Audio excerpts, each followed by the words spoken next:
আচ্ছা, জীবনে কখনো কোনো মৃত ব্যক্তিকে গোসল করিয়েছেন?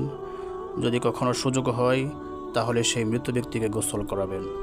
তখন খুব কাছ থেকে দেখবেন মৃত মানুষের দেহটা কতটা অসহায় লাগে, মৃত্যুর পরে মানুষের দেহটা কতটা ভয়ের কারণ হয়ে দাঁড়ায়। সুযোগ পেলে রাতে লাশটা পাহারা দেবেন, তখন বুঝতে পারবেন প্রিয় মানুষটার লাশ রাতের বেলায় আপনার কাছে কতটা অদ্ভুত লাগে, কতটা ভয়ের কারণ হয়ে ওঠে, কতটা আতঙ্কের কারণ হয়ে যায়। সুযোগ পেলে মৃত ব্যক্তির শরীরে একটু হাত লাগিয়ে কিছুক্ষণ তার স্পর্শ নেবেন।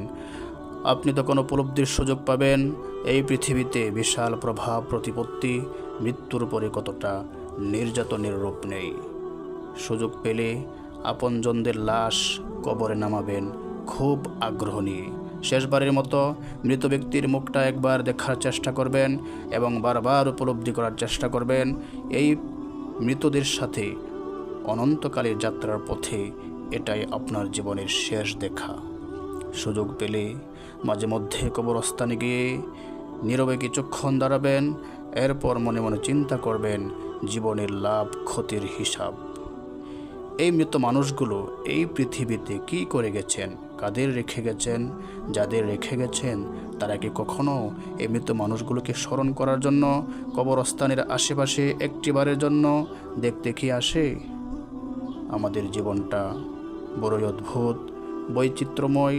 আমরা এর জন্যে ওর জন্যে, ধন সম্পদের জন্যে, ঐশ্বর্যের জন্যে, বাড়ি গাড়ি টাকা পয়সার জন্যে কত না মায়া দেখাই, কত আগ্রহ দেখাই।